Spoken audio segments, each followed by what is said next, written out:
On a pitch-black night miles above the Indian Ocean, a fire raged on board a fully loaded Boeing 747. 140 terrified passengers rushed to the front of the cabin to escape the choking smoke. The pilots put the plane into a terrifying dive, desperately fighting to get their plane on the ground. Will they make it to a small island in the middle of the ocean, or will the flames destroy their chances? This is the terrifying story of South African Airways Flight 295, and it's a story with a baffling twist. On 27th of November 1987, 140 passengers and 19 crew members boarded a South African Airways Boeing 747 in Taipei, Taiwan. They were bound for Johannesburg in South Africa, with a stopover in Mauritius. It was a long journey, with the flight to Mauritius lasting 10 hours. To this day, the true story of Flight 295 remains shrouded in mystery and conspiracy. Key people disagree about what happened on board the plane as it made its way across the southern Indian Ocean, and that's because this was no ordinary flight from the start. In this video, we'll try to piece together what happened to Flight 295 using three key pieces of the puzzle. The story begins in Taipei, with passengers boarding and cargo being loaded onto the aircraft. South African Airways was using a version of the 747 known as the Combi because it combined passenger and cargo on the same deck. The front two-thirds of the massive aircraft were used for passengers, while the rear third was used for cargo. The majority of the passengers were South Africans returning home, but there were also many Japanese and Taiwanese on board, as well as some passengers from Europe and Australia. Up in the cockpit was a highly experienced crew. The captain was David Huys, a 49-year-old former Air Force pilot with nearly 14,000 hours of flying experience. In a matter of hours, he would face one of his worst nightmares, something he had been quietly worrying about for years. Sitting to his right was his 36-year-old first officer, David Hamilton, who had more than 7,000 hours of flying experience, including about 4,000 hours on the 747, like the captain. Behind the two pilots was 45-year-old flight engineer Giuseppe Bellegarda. He too had thousands of hours on the 747. On this night, he would be the first to discover the true nature of the emergency. Given the length of the flight, there were two other crew members in the cockpit, ready to take over during the long cruise over the ocean. They were 37-year-old relief pilot Jeffrey Virtue and 34-year-old flight engineer Alan George Daniel. Everything seemed normal as the crew prepared their massive aircraft for takeoff on one of the longest routes in the airline's network. But if some accounts of the incident are to be believed, something had already gone seriously wrong. We'll come back to what that might be in a moment. At 10:15 that night, the 747 was pushed back from the gate in Taipei. The 140 passengers settled in for the long journey, while the pilots began to prepare the aircraft for takeoff. The route to Mauritius would be unusual. In the 1980s, South Africa was an international pariah. It was ruled by an extremist, racist government, which meant that dozens of countries had banned it from their airspace. Flights from Europe had to circle the entire African continent to get to South Africa, and tonight Flight 295 would be no different. It would first have to fly south over the South China Sea, avoiding Southeast Asian airspace, before skirting the Vietnamese coast and finally turning southwest to Mauritius. These restrictions would form a crucial part of one of the scenarios we'll be exploring shortly. If you're not a fan of restrictions, then at 25 minutes past 10 a.m. local time, Flight 295 roared down the runway at Taipei and took off into the pitch-black sky. The captain turned the plane south and began the long journey to Mauritius. About half an hour after takeoff, the plane reached its initial cruising altitude, high over the South China Sea. The pilots continued south along the planned route, making routine position reports to air traffic controllers in Hong Kong, Bangkok, and Kuala Lumpur. So far, everything was going to plan. About 90 minutes after takeoff, the pilots also made a routine call to a radio station operated by South African Airways all the way over in Johannesburg. This station was known as ZUR and was manned 24 hours a day by a radio operator employed by South African Airways. The purpose of ZUR was to enable the airline to keep track of its fleet of aircraft around the world and to deal with any problems that might arise. It was considered a vital service by the airline at a time when the political situation in the country made international operations very difficult. In fact, South African Airways was one of only 2 airlines in the world to have such a service, the other being British Airways. But that night, something unusual would happen at ZUR, highly unusual, in fact. This something would pave the way for a frighteningly sinister interpretation of events that we're about to see unfold. While the pilots were chatting in the cockpit, a bar service was being served in the passenger cabin. This was soon followed by a dinner service. This is how meals are served on long-haul flights departing late at night. Food and drinks are served, then the passengers sleep until the plane reaches its destination. Of course, the pilots didn't get to enjoy the full range of drinks on offer, but when it came time for dinner, they were served from the first-class cabin. However, after so many years of the same meals, the food had lost its appeal, and the pilots complained about it to each other as they ate. We know this discussion about food took place because the cockpit voice recorder contains several minutes of it. But if you've seen any of these videos, you know that the cockpit voice recorder only records the last 30 minutes of the flight. And here is the first peculiarity of this flight. Flight 295 does not crash in the next 30 minutes. In fact, it will spend the next 8 hours flying over the southern Indian Ocean. So why is there a discussion about dinner on the cockpit voice recorder? A dinner that took place at the beginning of the flight, hours before the plane would finally declare an emergency to air traffic control in Mauritius? This is the first of the 3 pieces of the puzzle I mentioned earlier. Let's listen to the cockpit voice recorder. This is the moment when the calm of the cockpit is shattered by the first sign of trouble. Don't be fooled by the calm in the pilots' voices. They were now facing the worst kind of emergency an aircraft can face, an in-flight fire. If you've seen my video on Swiss Air Flight 111, you know how quickly a fire can consume an aircraft. Immediately, the pilots of Flight 295, they set to work, poring over checklists, trying to determine the nature and source of the fire and putting it out. Strangely, the extent of the fire became apparent within seconds. Those popping circuit breakers the flight engineer had mentioned were popping because the fire was burning through the electrical wires they were connected to. This wasn't just some cigarette smoke setting off the smoke alarm, this was rapidly becoming an inferno. The pilot's instruments showed that the fire had started in the main deck hold just behind the passengers. They had to put it out, and fast. If they had any chance of making it down alive, they had to act now. But after tripping dozens of circuit breakers, the fire's next victim was none other than the wires connected to the cockpit voice recorder itself. Strange. This was the last sound recorded by the cockpit voice recorder as the fire burned through the wiring that supplied it with power. As far as our investigation is concerned, we are now in the dark, and in that darkness lie 2 possible scenarios, 2 beacons of light. Where was Flight 295 when the cockpit voice recorder went off the air? Was it here or was it there? To answer that question, we need to look at the second of the 3 pieces of the puzzle. What you're about to hear is the recording of a conversation between Captain Ice and an air traffic controller in Mauritius.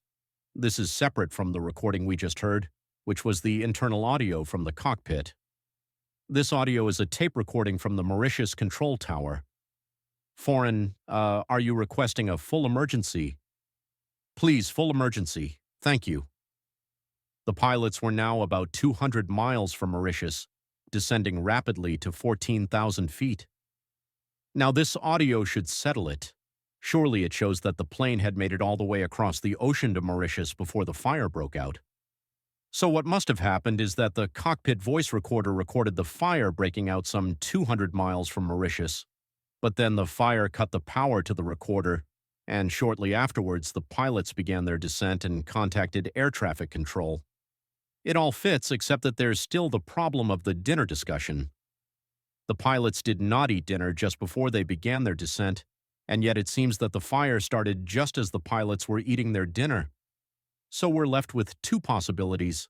The dinner conversation puts the fire here, but the air traffic control recording puts the fire here. Which could it be? Alien. At this point, it seems fairly obvious that the fire must have started near Mauritius. After all, the pilots declared an emergency to air traffic controllers there, not to controllers in Thailand or Malaysia. Captain Ice and his crew knew full well that if there was a fire on board, they would have to divert immediately to the nearest airport.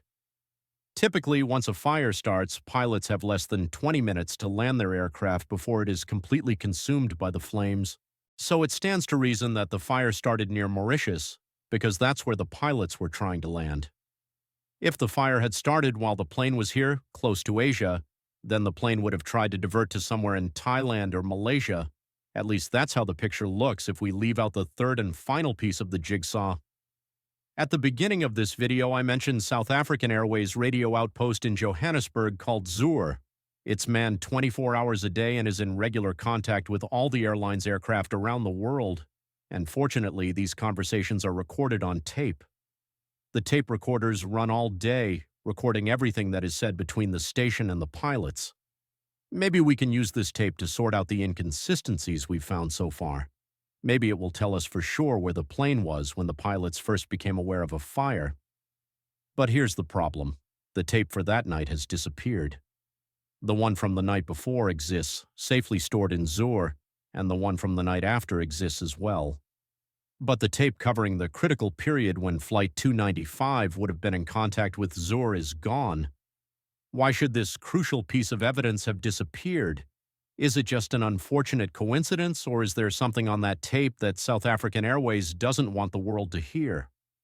Like a jigsaw puzzle, when a piece is missing, we can still see its shape in the space it leaves behind. The very absence of the Zur tape is itself a piece of evidence, and that evidence points us to a disturbing scenario, one involving not one but two fires. Consider this. In 1987, South Africa was engaged in a violent war against its neighbor Angola. To fight this war, it needed massive supplies of arms and equipment, but it had a big problem. South Africa was under an arms embargo at the time, which made it extremely difficult for the military to get the weapons and equipment it needed. As a result, the country's government did the unthinkable. It began using commercial passenger jets to transport weapons of war to fuel its military operations in Angola. Specifically, it contracted Armscor, a military arms manufacturer, to supply it with missiles, chemicals, and other weapons, which it loaded onto South African Airways passenger planes, foreign. Officials of the airline were employed by Armscor and were only too happy to use the airline to transport these goods. Many pilots who flew for South African Airways were aware that this was going on and were uncomfortable with the practice. Indeed, in interviews in the years following Flight 295, Captain Ice's own wife recalled that on numerous occasions her husband had expressed concern about being forced to sign off on cargo that he felt was unsafe. Importantly, South African Airways was in serious breach of international law in doing so. If it was found to be carrying weapons of war on passenger planes, the airline would be finished. South Africa would be cut off from the rest of the world. With that established, let's go back to the third piece of the puzzle, the missing Zur tape, and see where it fits. Let's play out a scenario that fits the available evidence.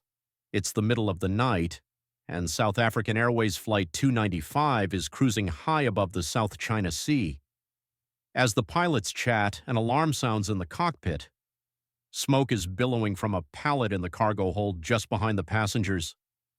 The pilots immediately get to work, going through the checklist to put out the fire. The captain knows that the fire could have been started by weapons illegally smuggled on board by South African Airways. He also knows that if he declares an emergency to air traffic control and manages to get to a nearby airport, his plane will be inspected when it lands. And he knows that if that inspection turns up illegal weapons, the airline is finished. South Africa would lose its national airline and he would lose his job. As the pilots go through the checklist and try to put out the fire, Captain Eyes has a decision to make. If he can put out the fire, should he continue to Mauritius or land immediately? He radioed ZUR in Johannesburg for advice.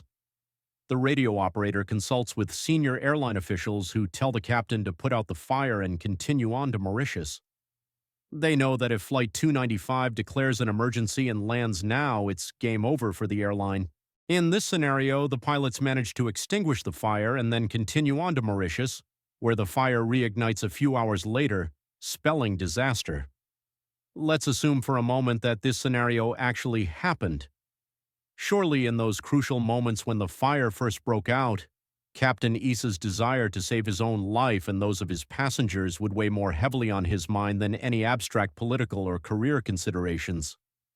Would he really risk his own life and the lives of over 100 people just to save his job and his country's airline?